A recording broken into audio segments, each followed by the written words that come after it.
నెలకి 50,000 నుండి 60,000 ఆదాయం రన్ టైలర్ యాప్లో ఆర్డర్ కంప్లీట్ చేసి పేమెంట్ పొందండి.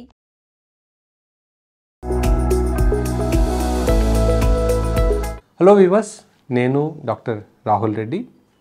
ఈరోజు ఈ వీడియోలో మనం ఏంటంటే ఆల్కహాల్ అనేది మన సెక్షువల్ పర్ఫార్మెన్స్ని పెంచుతుందా, ఈ విషయంలో ఎంతవరకు నిజం ఉంది, అది ఎంతవరకు పనిచేస్తుంది అనే దాని గురించి డిస్కస్ చేసుకుందాం.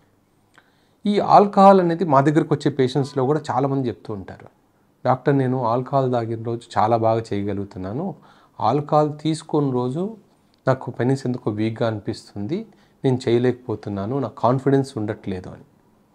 సో ఇది ఎంతవరకు నిజము? ఆల్కహాల్ అనేది సెక్షువల్ ప్లెజర్ని పెంచగలుగుతుందా అంటే ఇది అసలు టోటల్లీ ఇది ఒక అపోహ మాత్రమే.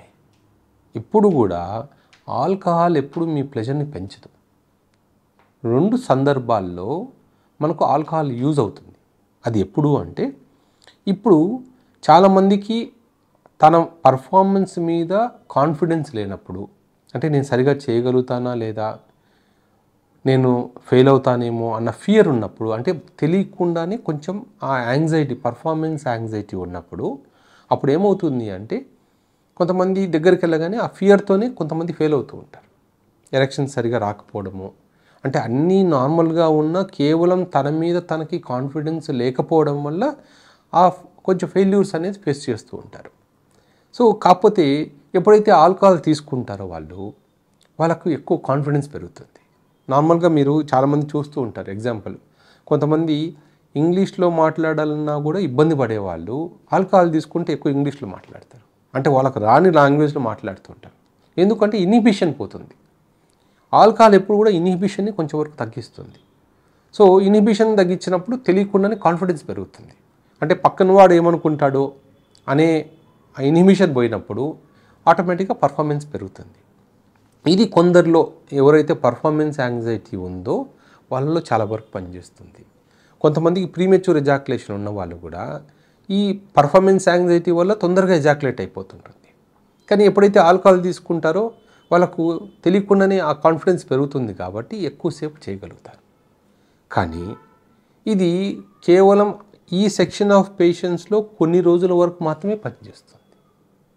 మీరు ఆల్కహాల్ అనేది అప్పుడప్పుడు తీసుకుంటున్నారనుకోండి, దానివల్ల జనరల్గా పెద్ద ప్రాబ్లం ఉండకపోవచ్చు. కానీ రోజు ఆల్కహాల్ తీసుకునే వాళ్ళు కానీ, వీక్లీ 2 to 3 times ఆల్కహాల్ తీసుకునే వాళ్ళు కానీ, లేదా వీక్లీ వన్స్ తీసుకున్న అన్లిమిటెడ్ ఆల్కహాల్ తీసుకునే వాళ్ళు కానీ, అంటే ఓన్లీ 30-60 ml తీసుకొని ఆపేసే వాళ్ళకైతే జనరల్గా ప్రాబ్లమ్స్ ఉండవు. కానీ కంటిన్యూస్గా హాఫ్ బాటిల్, క్వార్టర్ బాటిల్ తాగే వాళ్ళకి ఏమవుతుంది అంటే పోను లివర్లో ఫ్యాటీ లివర్ చేంజెస్ వస్తాయి. ఎప్పుడైతే ఫ్యాటీ లివర్ చేంజెస్ వస్తాయో అది టెస్టోస్టిరాన్ ప్రొడక్షన్ని, టెస్టోస్టిరాన్ ట్రాన్స్పోర్టేషన్ని తగ్గిస్తుంది. అలాగే కొంతమందిలో ఏం చేస్తుంది, ఎక్కువ అంటే బీర్ లాంటి ఆల్కహాల్ తీసుకున్నప్పుడు ఈస్ట్రోజన్ పెరుగుతుంది. సో అటు ఈస్ట్రోజన్ పెరిగినా నష్టమే మనకు మగవాళ్ళకి, టెస్టోస్టిరాన్ తగ్గినా నష్టమే. రెండు ఉన్నాయనుకోండి, అంటే టెస్టోస్టిరాన్ తగ్గి ఈస్ట్రోజన్ పెరిగింది అనుకోండి, ఇంకా డబుల్ నష్టం. సో అప్పుడు ఏమవుతుంది, వచ్చే పర్ఫార్మెన్స్ కూడా అఫెక్ట్ అవుతుంది. సో ఆల్కహాల్ తీసుకోవడం అనేది మనకు అడ్వాంటేజెస్ ఎన్ని ఉన్నాయో డిసడ్వాంటేజెస్ అందుకు 10 times ఎక్కువ ఉన్నాయి.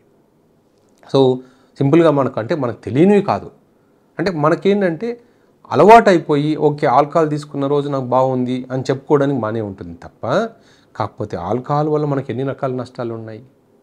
ఆల్కహాల్ లాంగ్ టర్మ్లో తీసుకోవడం వల్ల రక్తనాళాలు డ్యామేజ్ అవుతాయి. ఈ రక్తనాళాల్లో మనకు బాడీలో 3 రకాల రక్తనాళాలు ఉంటాయి, పెద్దవి, మీడియం సైజ్వి, స్మాల్వి.